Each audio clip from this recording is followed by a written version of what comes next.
इस चिंतन सभा के समापन सत्र के प्रमुख अतिथि द्वय आदरणीय नुवाल जी और आदरणीय ओसवाल जी, राष्ट्रीय अध्यक्ष श्रीमान गजेंद्र सिंह जी, श्रीमान श्याम शर्मा जी, श्रीमान जाजू जी, श्रीमान चंद्रशेखर गुसे जी और भारत विकास परिषद के उपस्थित सभी कार्यकर्ता सदस्यगण,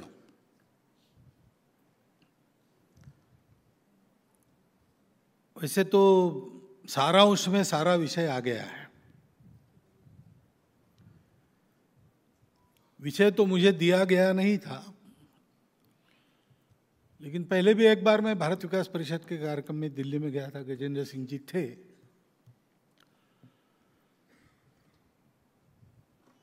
तो एक विषय रखा था, वही रखूं ऐसा मन में था। बाद में यहाँ आने के बाद मैंने हमारे पाठक जी से पूछा कि क्या यहाँ मैं क्या बोलूँ, आपकी अपेक्षा क्या है, तो उन्होंने भी वही बताया और यहाँ भी कहा गया कि इसी विषय पर मैं बोलने वाला हूँ, लेकिन वो विषय वस्तु पहले आ चुकी है, तो मैं उसका थोड़ा विस्तार करूँगा। हमारा काम क्या है, आगे हमें क्या करना है,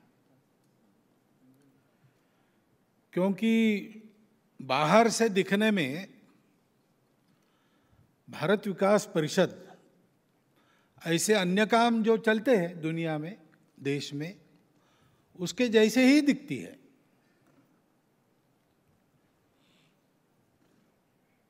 तो बिल्कुल प्रारंभिक दिनों में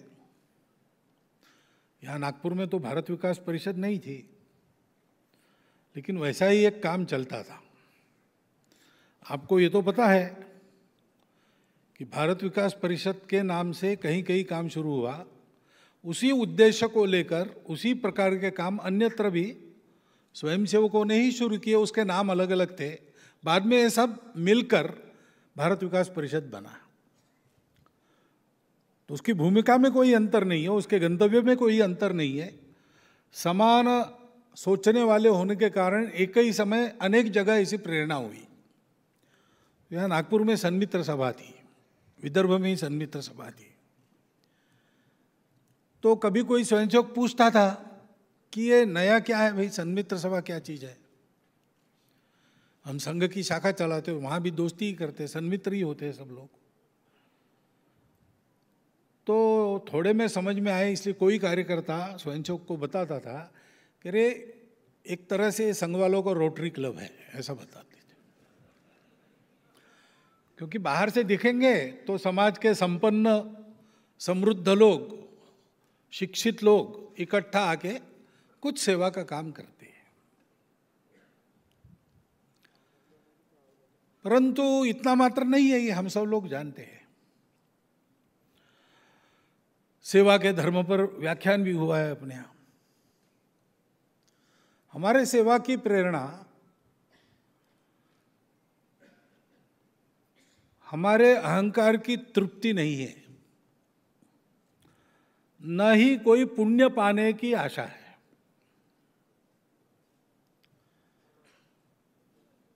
स्वार्थ का तो सवाल ही नहीं हमारे यहां। हमारी सेवा अपनेपन से होती है, और अपनापन इसलिए है कि भारत अपना है। हम जब कहते हैं भारत विकास परिषद, तो उस नाम को धारण करने से ही हम संपूर्ण भारत को अपने अपनत्व के दायरे में लाते हैं। सोच समझ के करते हो तो ऐसा होता है। भारत विकास परिषद का काम क्यों करना है, क्यों करना है, ये कोई सवाल है। येरवड़ा में गांधी जी जेल में थे, तो गांधी जी को जेल में से बहुत सारी छूट भी मिलती थी।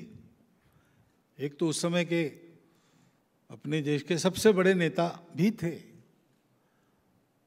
और सत्यवचनी थे, तो उनसे कोई खतरा भी वैसे नहीं था, तो उनको घूम कर आने की छूट थी, तो पास वाली एक टेकड़ी पर वो घूमने के लिए चले जाते थे, पहाड़ी पर। तो एक बार गए और वापस आते समय उनको दिखा कि एक 9 साल की लड़की अपने 4 साल के भाई को उठा के ले आ रही है। और 4 साल का भाई अच्छा भारी भरकम था, तो कष्ट भी हो रहा था, हाँफ भी रही थी। तो गांधी जी ने कहा, अरे उसको नीचे रखो, तुमको कष्ट हो रहा है, वो चल सकता है, छोटा थोड़ी है, 4 साल का है। तो उसने कहा नहीं, वो मानता नहीं। तो मानता नहीं तो क्या हुआ, उसको रखो, तुमको बोझ नहीं होता। तो लड़की गांधी जी को कहते, भाई का बोझ होता है क्या?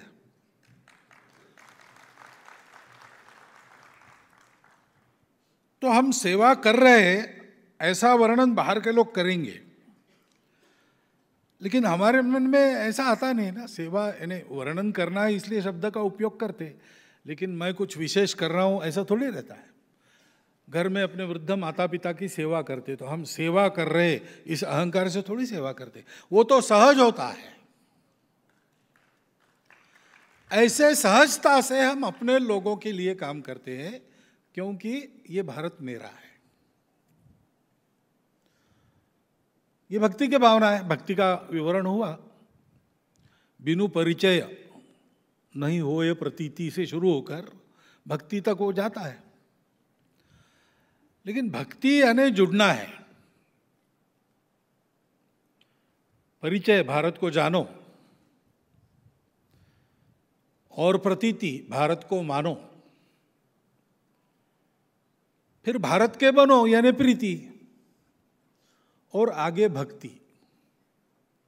लेकिन ये भक्ति क्या होती है? तो हरि को भजे सो हरि सा होई। तो हमको ही जीता जागता भारत बनना है। अब ये बड़ी कठिन बात है, क्योंकि जीता जागता भारत है, मैं तो भारत का एक व्यक्ति हूं। भारत का 130 करोड़ जन, मैं कैसे बन सकता हूं अकेला?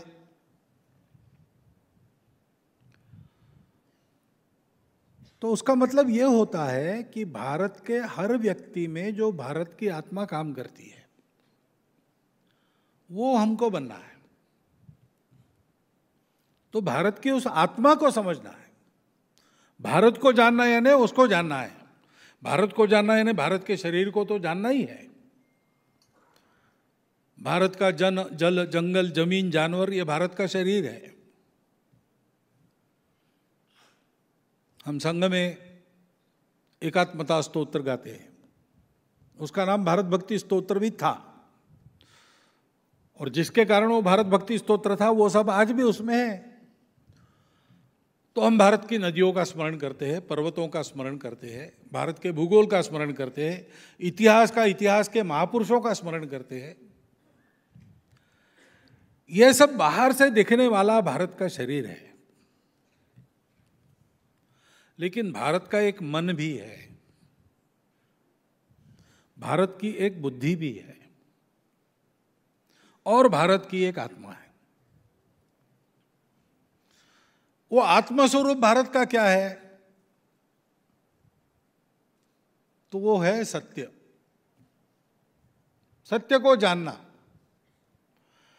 भारत बना ही सत्य के साक्षात्कार से है। दुनिया के सारे समाज, सारे देश सुख की खोज में दौड़ते थे, हम भी दौड़ते थे, क्योंकि सुख तो सबको चाहिए। ये सृष्टि का स्वभाव है कि वो अनुकूलता जहाँ है वहाँ जाती है, प्रतिकूलता जहाँ है वहाँ से दूर भागती है। सुख अनुकूलता है, उसके तरफ सब दौड़ते हैं। दुख प्रतिकूलता है, उससे सब दूर होते हैं। यह मनुष्य का स्वभाव है।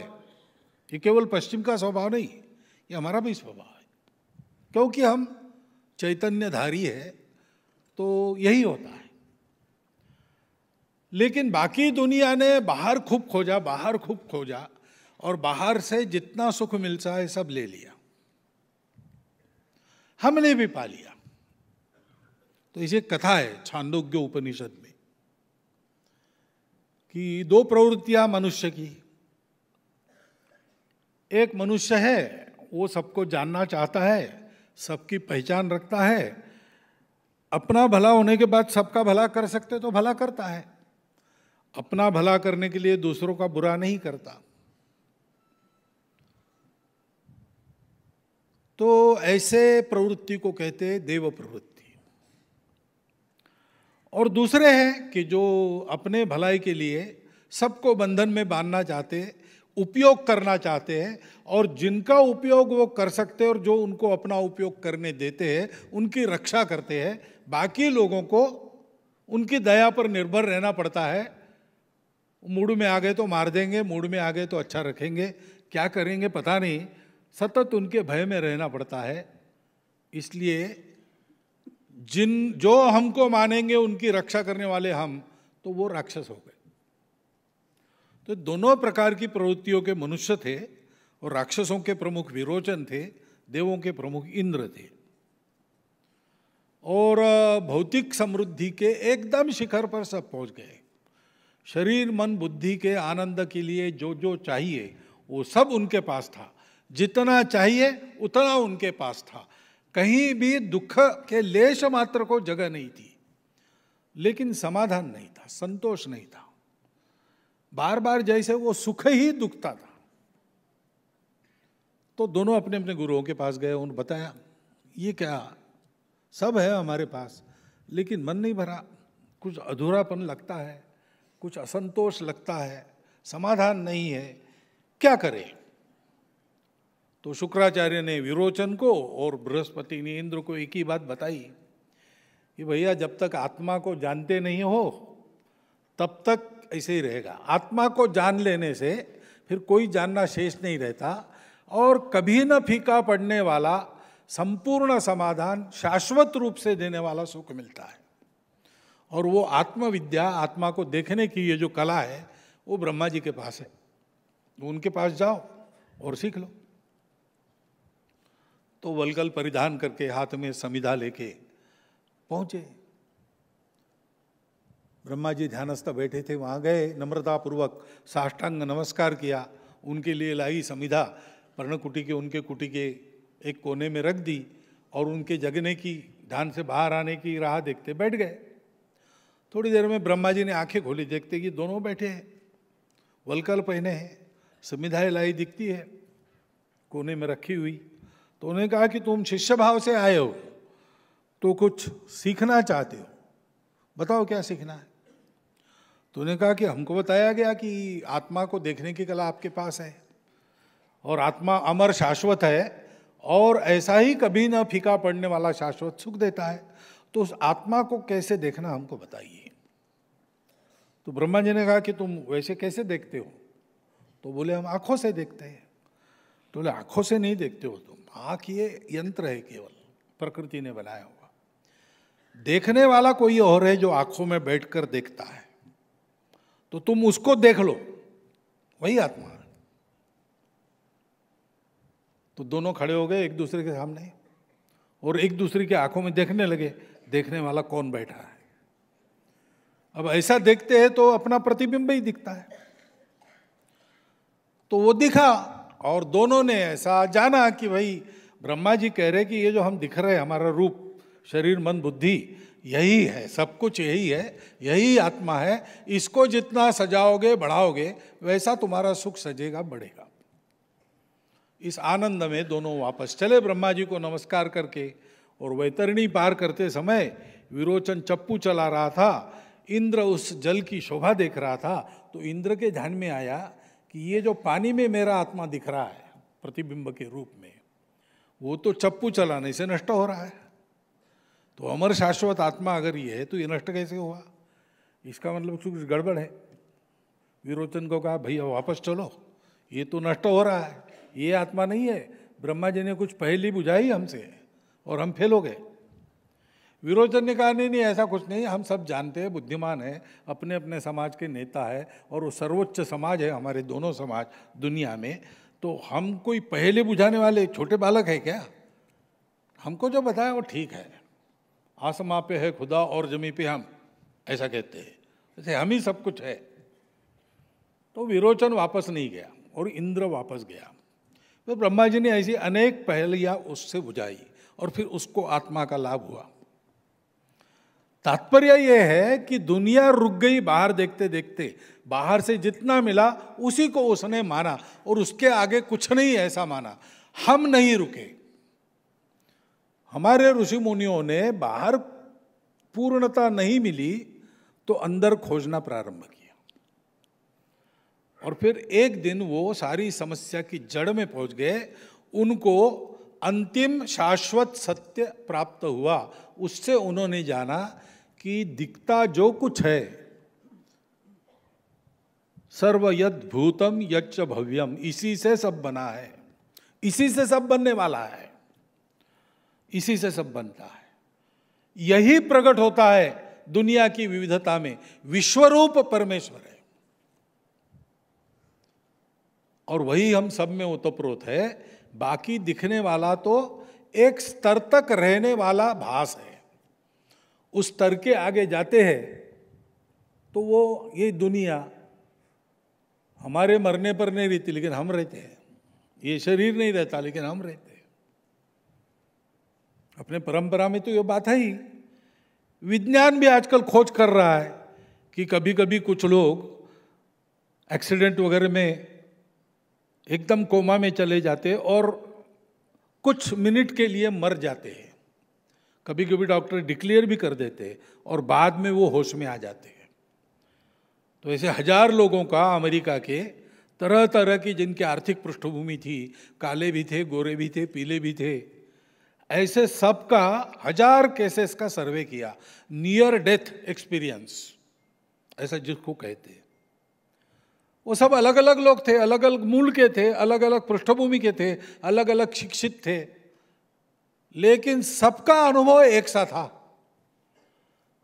तो डॉक्टरों ने मर गए ऐसा डिक्लेयर करने के बाद भी कुछ है जिसका अनुभव वो करता है, वो उसके स्मरण में रहता है। होश में आने के बाद वो बताता है ऐसे ऐसे हुआ, ऐसे ऐसे मैं खींचा गया, ऐसे ऐसे पहुंचा, वहां किसी ने कहा, पता नहीं किसने कहा कि ये गलत है, इसको वापस भेजो, और मैं वापस आ गया। ऐसा है वो पुस्तक, लाइफ आफ्टर डेथ, ये उसका नाम है। तो ये केवल अपने परंपरा की बात नहीं, आज का विज्ञान अब वहां लड़खड़ा रहा है, उसको अंदर जाने का रास्ता नहीं मिल रहा है। तो हम लोग इसके परे गए और हमने ये जाना कि ये सारी दिखने वाली दुनिया ये एक स्तर तक है, उसके आगे सत्य है, और वो सत्य ये है कि ये सारी विविधता एक की ही है। और इसलिए हम अलग अलग मानते लेकिन अलग होते नहीं, हम हैं एक ही। अब अपने नित्य व्यवहार में इसका सबूत है। मनुष्य इसको जानता है क्योंकि मनुष्य को ऐसा मन मिला है जिसको दूसरे की संवेदना पता चलती है, और मनुष्य को ऐसी बुद्धि मिली है जो विचार करती है, विश्लेषण करती है। पशुओं को यह नहीं मिला।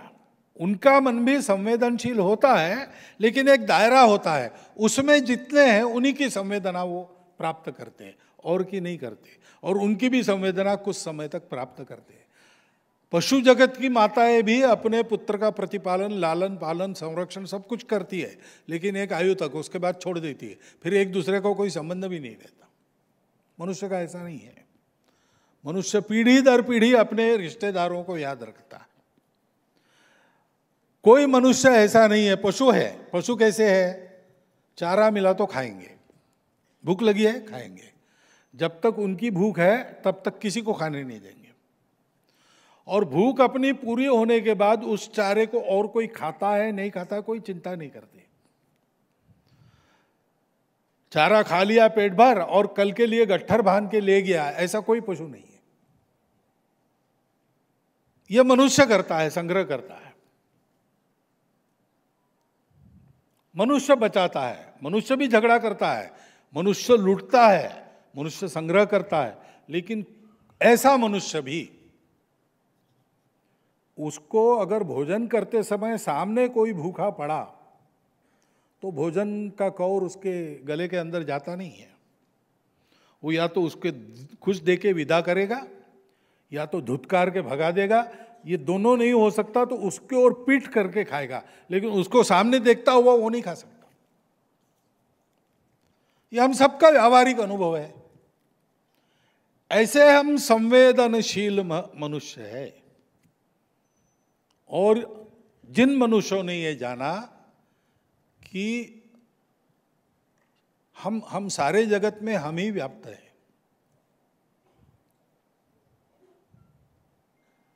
हे विश्वची माझे घर, ऐशी जयाची मती स्थिर, किंबहुना चराचर आपणची जाहला। यहां तक जाता है मनुष्य साधना करके। रामकृष्ण परमहंस बैठे थे दक्षिणेश्वर में, पंचवटी में, गंगा को देख रहे थे। बीच में घास का थोड़ा स्लोप है। देखते देखते इतने तन्मय हो गए कि आगे एक गाय आके इधर से उधर चली गई तो वो जो घास रौंदी गई उसके निशान इनके पीठ पर पड़े। चिल्लाए जोर से, रौंदा जा रहा हूं। दौड़े लोग, देखे क्या हुआ? तो बोले वो गाय गई ना, वो मैं देखते देखते देखा तो पीठ पर निशान है। प्रत्यक्ष प्रसंग है ये सारे। ऐसी यहां तक मनुष्य जा सकता है और जानता है कि सब कुछ मैं ही हूं, और इसलिए उसके मन में ये संवेदना रहती है कि ये सब कुछ मेरा अपना है। अब ये सब कुछ मेरा अपना है, उसमें मैं ही हूं। ये कहाँ सीखा है? ये भारत में सीखा है, ये भारत में ही सीखा है। और इसलिए इतना महत्वपूर्ण विषय जो सारी दुनिया को कलह मुक्त बना देगा, सारी दुनिया को सुखी बनाएगा, स्वार्थ के सारे झगड़े समाप्त हो गए, वो सारी दुनिया को सत्य देने के लिए एक उपकरण बनाना है, एक मानवों का बड़ा संघ बनाना है। इसलिए ऋषियों ने तपस्या की, उसमें से अपने राष्ट्र की बल की ओज की उत्पत्ति हुई। ऐसा वेदों में अपना इतिहास लिखा है। तो हम भारत की आत्मा को जाने, ये सत्य भारत की आत्मा है, इसको आध्यात्मिकता कहते हैं। भारत को क्या करना है? इस आध्यात्मिकता के आधार पर जीवन कैसे जीना सबको बताना है, अपने जीवन के उदाहरण से। क्योंकि ये बता के बात नहीं आती, ये करके जो देखता है उनको देख के बाकी लोग सीखते हैं। पर उपदेश कुशल बहु तेरे लोग यहां नहीं चलते। हम भारत विकास परिषद से जुड़ते हैं तो हम में धीरे धीरे इस बोध का विकास होना चाहिए। हमारा जीवन इस बोध के सब दूर प्रगटीकरण का उदाहरण बनना चाहिए। हमारे व्यक्तिगत जीवन का आचरण, हमारा कौटुंबिक जीवन, हमारा सामाजिक जीवन, हमारा आजीविका का जीवन इस अपनत्व के सत्य से, आत्मीयता के सत्य से ओतप्रोत होना चाहिए। और इस सत्य के आधार पर जीवन कैसा जीना? तो हमारे मनीषियों ने विचार किया कि इसका मतलब है कि मुझे चाहिए यह सत्य है, मुझे चाहिए, कोई नकार नहीं सकता। बैरागी को भी भोजन तो करना पड़ता है, भले ही खीर खाए या सूखी रोटी खाए, लेकिन खाना तो पड़ता ही है। तो शरीर जो धर्म का साधन है वो रहना है, शरीर की आवश्यकताएं पूरी करनी पड़ेगी, फिर उसके लिए साधन भी चाहिए। सब लोग सर्वसंग परित्यागी नहीं हो सकते। सर्वसंग परित्यागी होकर साधना करने वालों की साधना इसलिए चलती है कि सभी आश्रमों का पालन करने वाला गृहस्थाश्रम है। तो अर्थ और काम ये आवश्यक पुरुषार्थ है जीवन धारणा के लिए, उनकी उपेक्षा नहीं की जा सकती, परंतु उनको एक अनुशासन में चलना है। निरंकुश अर्थ, निरंकुश स्वार्थ, ये सबके नाश का कारण बनता है। और निरंकुश स्वार्थ कब होता है? जब संयम विरहित होकर हम काम को निरंकुश छोड़ देते हैं, वो सबको गड्ढे में ले जाता है, उसकी तृप्ति कभी हो नहीं सकती। आग में घी डालने के समान आग कभी तृप्त नहीं होती और भड़कती है, वैसा उसका स्वभाव है, उसको संयम में ही रखना पड़ता है। और इसलिए उसको संयम में रखते हुए जितने आवश्यक साधन है उतने कमाना, अब कमाना तो कर्तृत्व पर है, 2 हाथ से कमाओ, जितना आता है उतना, छोड़ो मत, जो कमा सकते हो सब कमाओ, लेकिन अपने पास उतना ही रखो जितना जीवन सादगी से चलने के लिए आवश्यक है। आप सब याद करो अपने पूर्वजों को, पूर्वजों ने पुराने नहीं, 2 पीढ़ी 3 पीढ़ी पहले के, 1 पीढ़ी पहले के भी देखिए आप, कमाया हमारे जैसा ही है, उन्होंने हमसे भी ज्यादा कमाने वाले हो गए, लेकिन रहते कैसे थे? अपने काम अपने हाथ से करते थे। कपड़े कोई बहुत ऐश आरामी व्यक्ति को ऐसे नहीं थे, कपड़ों पर से आदमी को नापते भी नहीं थे, आदमी के गुणों को देखते थे, क्योंकि ये ठीक है, आवश्यकता पूरी होनी चाहिए, थोड़ा बहुत समाज में एक स्थान बनता है तो उसके लायक भी जीवन होना चाहिए। कुछ आवश्यकता भी अलग अलग हो सकती है, उसको भी न्याय मिलना चाहिए, लेकिन आवश्यकताएं पूरी हो, चैन अय्याशी की इच्छा नहीं करना, लग्जरीज नहीं चाहिए, इस प्रकार का जीवन था। तो ये जो ज्यादा आता था वो क्या करना है, तो 2 हाथों से कमाया, 1000 हाथों से बांटो। इसलिए आप देखो पश्चिम से आज भी पुस्तकें आती है, कथाएं आती, किनकी आती है? जिनके पास, जिन्होंने सत्ता कमाई, जिन्होंने पैसा कमाया। हमारे यहाँ सत्ता और पैसा कमाने वालों की कथाएं तब बनती है जब सत्ता मिलने के बाद पितृवचन के कारण 14 साल छोड़ देता है, जंगल में जाके रहता है, उस राजा की कथा हमारे यहाँ चलती है।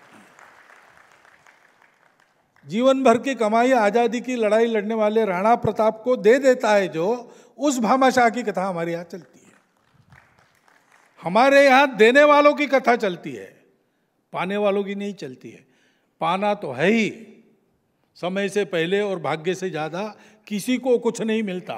पाने की होड़ में अपने आप को खत्म मत करो, करो प्रयास, पुरुषार्थ पूरा करो। अर्थ काम बिल्कुल वाजबी पुरुषार्थ है, लेकिन उस पर अनुशासन है धर्म का। ऐसा रहो, ऐसा कमाओ कि तुम्हारे कमाने से तुम अकेले नहीं और 1000 व्यक्ति जिए। तुम इसलिए सबल बनो कि दुर्बलों की रक्षा कर सको, इसलिए ज्ञानवान बनो कि ज्ञान दूसरों को दे सको, और इसलिए धनवान बनो कि दान कर सको। अहंकार रहित होकर इस प्रकार जीवन यापन करने का जो प्रकार है वो भारत है, यह भारत का मन है। और भारत की बुद्धि विचार कैसे करती है? हमेशा विचार करती है जो कोई दिखा, पराया हो, अपरिचित हो तो भी वो मेरा अपना है। परिचय करना क्यों? परिचय इसलिए करना कि मेरा अपना है, नहीं तो बहुत सी बातें ऐसी है, बहुत से लोग ऐसे हैं जिनके बिना अपना सब कुछ चल सकता है, उनके परिचय की कोई आवश्यकता नहीं है। मैं और मेरा परिवार सुखी रह सकते हैं आज भी, लेकिन हम कहते हैं सब अगर अपने हैं तो कोई दुखी हो तो उसका दुख दूर करना मेरा काम है। और इसलिए कौन सुखी है कौन दुखी है देखना।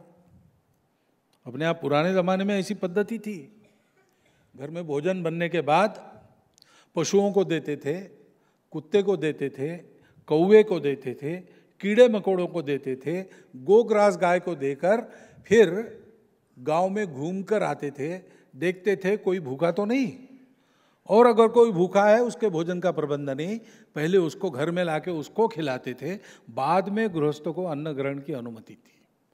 इसका पालन होता था हर गांव में, और बहुत पुरानी बात नहीं है, 50-100 साल पहले की बात है। और आज भी कहीं कहीं शहरों में भी लोग मिलते हैं जो 11 बजे के आसपास बाहर निकलते, रेलवे स्टेशन पर जाते, एसटी स्टैंड पर जाते, अस्पताल में जाते हैं। कोई वहां है क्या जिसकी व्यवस्था नहीं है, उसको खिलाते, बाद में खाना खाते। मुझे तो 5-6 व्यक्ति ऐसे मालूम है। और दक्षिण भारत में, पश्चिम भारत में, पूर्व भारत में, उत्तर भारत में ऐसे लोग हैं। उसकी बुद्धि ऐसा विचार करती है कि मेरे पास है तो इसका दुनिया को क्या उपयोग हो सकता है। और इसलिए आप देखिए आज भी सारे अंतर्राष्ट्रीय जगत में निस्वार्थ बुद्धि से लोगों को मदद करने वाला कौन है? अकेला भारत है। बाकी सबकी मदद के पीछे कुछ ना कुछ होता है। श्रीलंका में व्यापार जब चलता था तब चीन भी गया, अमेरिका भी गई, पाकिस्तान भी गया। अब श्रीलंका संकट में है तो कौन दे रहा है? भारत दे रहा है। मालदीव में पानी खत्म हो गया, किसने भेजा? भारत ने भेजा। लीबिया का युद्ध चल रहा था और जगह लोगों को सुरक्षित लाना है, अपने लोग फंसे हैं, हमारी सेना गई, केवल अपने लोगों को नहीं लाया, सबको लाया। अभी अभी यूक्रेन में भी ऐसे ही किया, सब देशों को लोगों को वहां से निकाला। जरूर नहीं थी, हमने किया। क्यों? क्योंकि ये हमारी बुद्धि है। हम दुनिया को देखते हैं, इस भाव से देखते हैं और विचार करते हैं कि अगर ये अपने हैं तो इनको अच्छा कैसे बनाएंगे, मेरी शक्ति लगाकर इनका भला कैसे करेंगे। ये सज्जनों की बुद्धि भारत की बुद्धि है। सज्जनों का मन भारत का मन है, क्योंकि वो आध्यात्मिक है। इसको जानना और इसके आधार पर व्यवहार को अपने व्यक्तिगत, सामाजिक, पारिवारिक जीवन में उतारते रहना। भारत विकास परिषद में जुड़ने के बाद भारत शब्द का यही अर्थ है, और इसलिए दूसरा शब्द भी उसी बात से संबंधित है। विकास कहने पर विकास की संकल्पना क्या है भाई? तो विकास की संकल्पना केवल भौतिक विकास की नहीं है।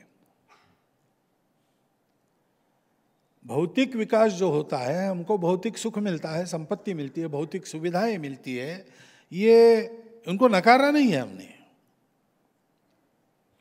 हम निराशावादी नहीं है, हम केवल विरक्ति वाले लोग नहीं हैं। हम कहते हैं अविद्या मृत्युम तीर्थवा विद्या अमृतम अश्नुते। लेकिन विकास की हमारी कल्पना क्या है? सर्वांगीण विकास होना चाहिए। केवल शरीर का सुख, केवल उपभोग, survival of the fittest, struggle for existence, दौड़ो दौड़ो दौड़ो दौड़ो, विनाश का भूत पीछे लगा है। Everyone for himself, they will take the hinder most. ये जीवन नहीं है। वहां ऐसा है क्योंकि एकमात्र प्रश्न मनुष्य के सामने क्या है? जन्म लेने के बाद सर्वाइवल। सबसे अशक्त प्राणी है मनुष्य, कुछ कर नहीं सकता। ये बुद्धि नहीं होती ना तो मनुष्य क्या कर सकता था? अगर आपके कुर्सी में एक खटमल है तो आपको बैठने नहीं देगा ठीक से। बाकी सब पशुओं को सुरक्षा के साधन है, वो अपनी अपनी सुरक्षा कर लेते हैं, मनुष्य नहीं कर सकता। और इसलिए मनुष्य को डर, मरे नहीं, जिंदा रहे। और जिंदा कैसे रहे? जिंदा रहने के साधन मर्यादित है और हमारी इच्छाएं अपरिमित है, शाश्वत है, कभी तृप्त नहीं होते हम। सारा अर्थशास्त्र इस पर आधारित है। Means are limited, ends are endless, पश्चिम का अर्थशास्त्र।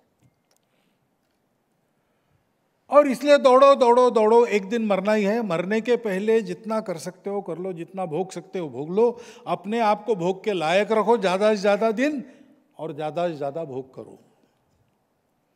मरते समय रो, ये सब यहां छोड़ के जाना पड़ रहा है।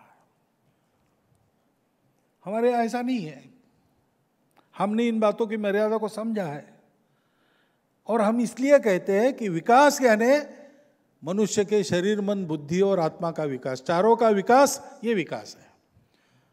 तो भूखा नहीं रहना है, खानों को चाहिए। कम से कम 2 बार शरीर का धारण पोषण कर सके, उसको सबल तेजस्वी रख सके, इतना और ऐसा अन्न प्रत्येक को मिलना चाहिए। और उसके लिए प्रयास करना और उसको पाना, ये प्रत्येक का अधिकार है।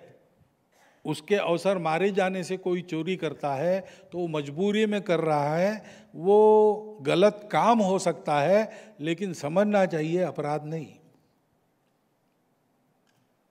ऐसे अपने आप पर विचार किया है,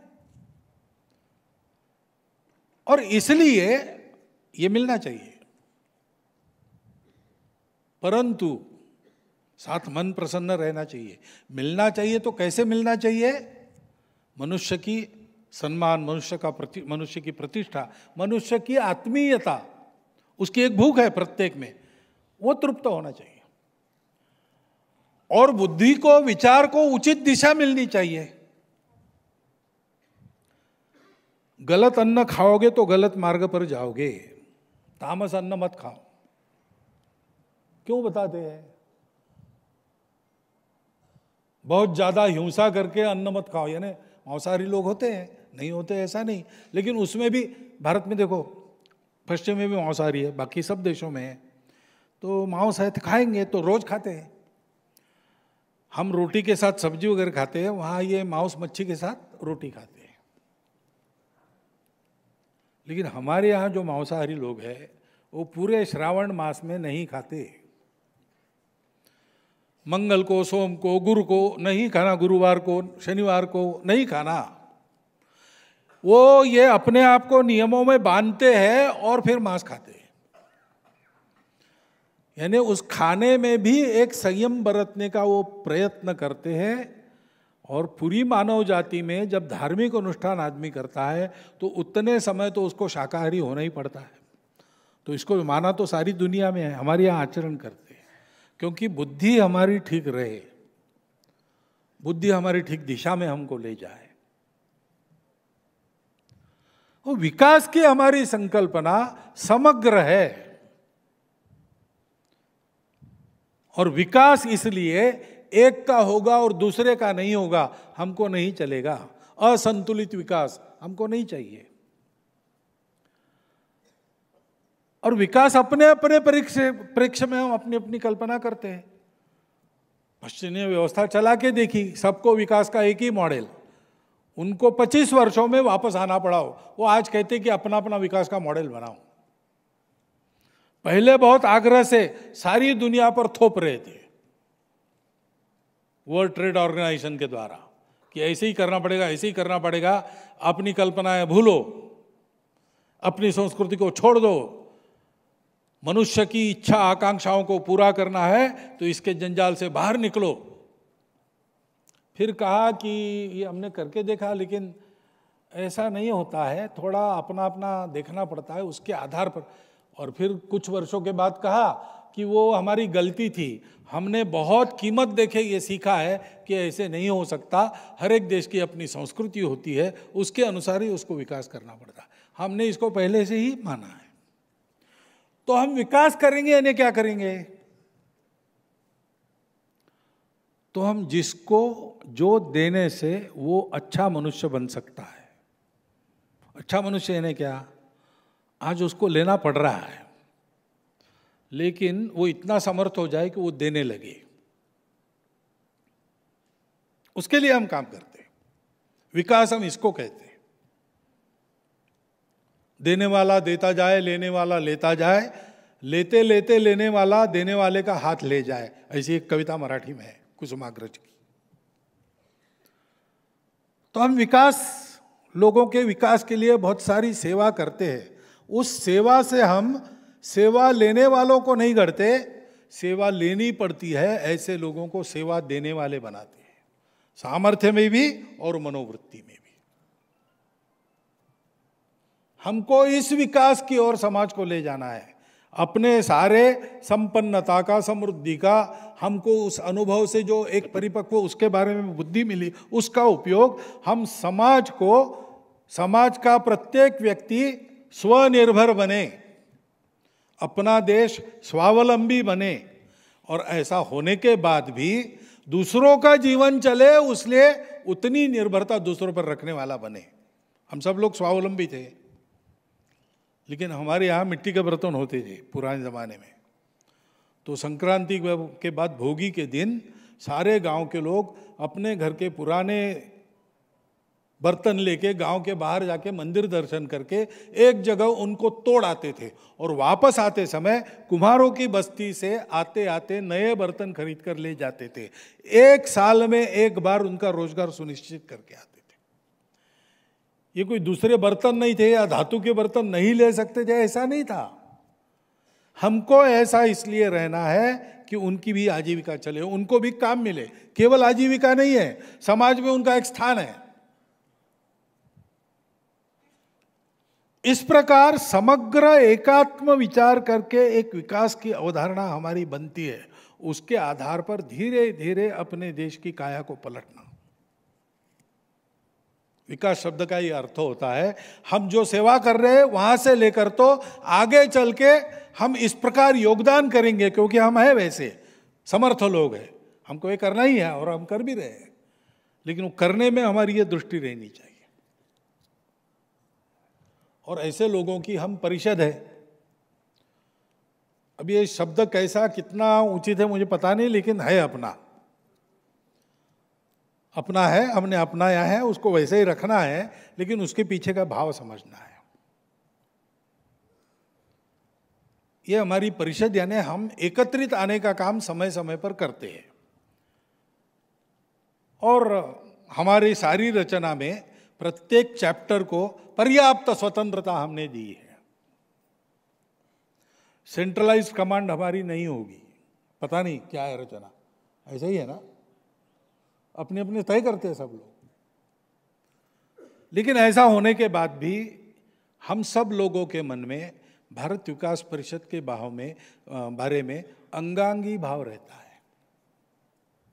ऐसे तो मेरा हाथ स्वतंत्र है, मेरी आंखें स्वतंत्र है, मेरी बात मुख स्वतंत्र है। मैं आपसे बोल रहा हूँ, देख कुछ और सकता हूँ बोलते बोलते, और इधर हाथ से कुछ मोबाइल वगैरह बज रहा है तो उसको ऑफ भी कर सकता हूँ।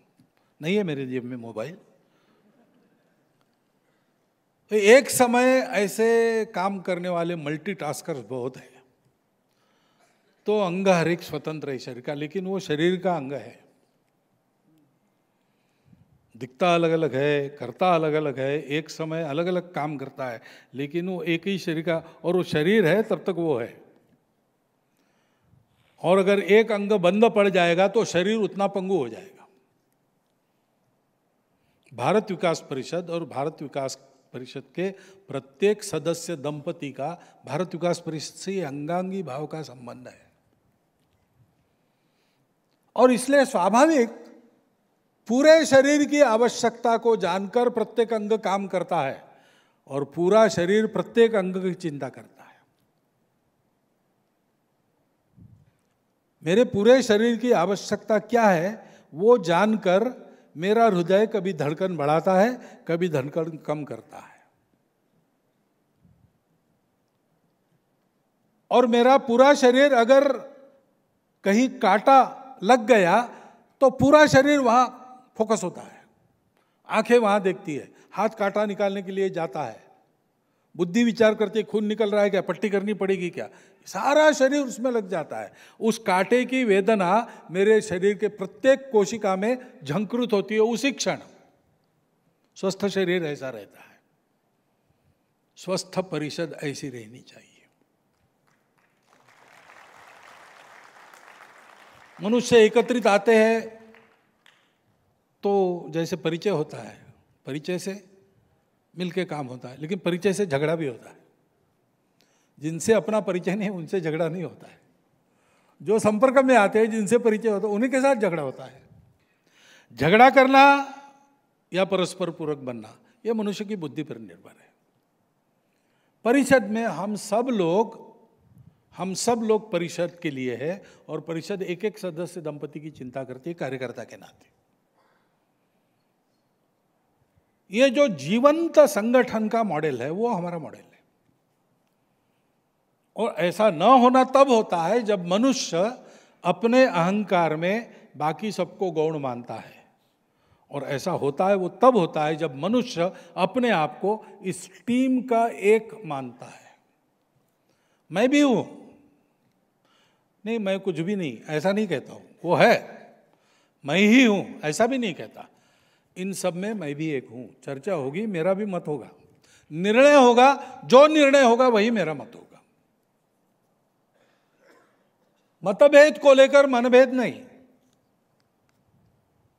अगर मतभेद पाटा नहीं जा सकता तो प्रयोग करने की अनुमति है, क्योंकि यह प्रामाणिकता है कि मेरा प्रयोग अगर फेल हो गया तो मैं अपने आप को सुधार लूंगा, और उनका प्रयोग फेल हो गया तो वो अपने आप को सुधार लेंगे, ये विश्वास है।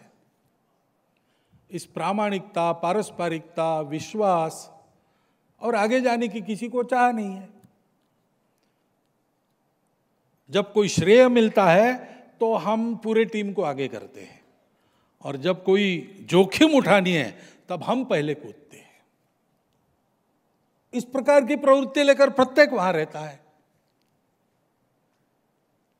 भारत विकास परिषद, इन 3 शब्दों के पीछे ये चिंतन होगा ही, ये मेरा भरोसा है, क्योंकि भारत विकास परिषद को प्रारंभ करने वाले अधिकांश लोग स्वयंसेवक थे, और स्वयंसेवक प्रत्येक कार्य का विचार करते समय, चाहे वो संघ की योजना से कुछ करना हो या समाज की आवश्यकता में कुछ करना हो, अपना उद्योग चलाना हो, फैक्ट्री चलानी हो, अपना स्कूल में पढ़ाना हो या एक शाखा चलानी हो, वो ऐसे ही विचार करता है।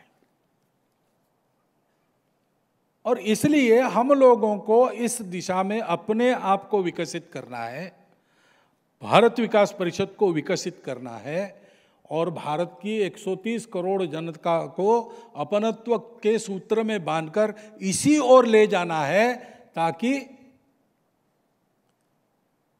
एकता के बल पर हम देव स्वरूप हो जाए और सारे विश्व को एक स्वर्गीय रूप दे। भारत विश्वगुरु बने, भारत परम वैभव संपन्न बने, उसके लिए भारत विकास परिषद सर्वव्यापी और प्रभावी बने। भारत विकास परिषद केवल एक मनोरंजन या सोशल वर्क, जिसको आजकल कहते हैं फैशनेबल सोशल वर्क, ऐसी जगह नहीं है। इस देश के उत्थान में उसका योगदान है। उस योगदान को समझकर हमको आगे चलना है। इतनी एक बात सारांश में कहता हूँ और मेरे 4 शब्द समाप्त करता हूँ।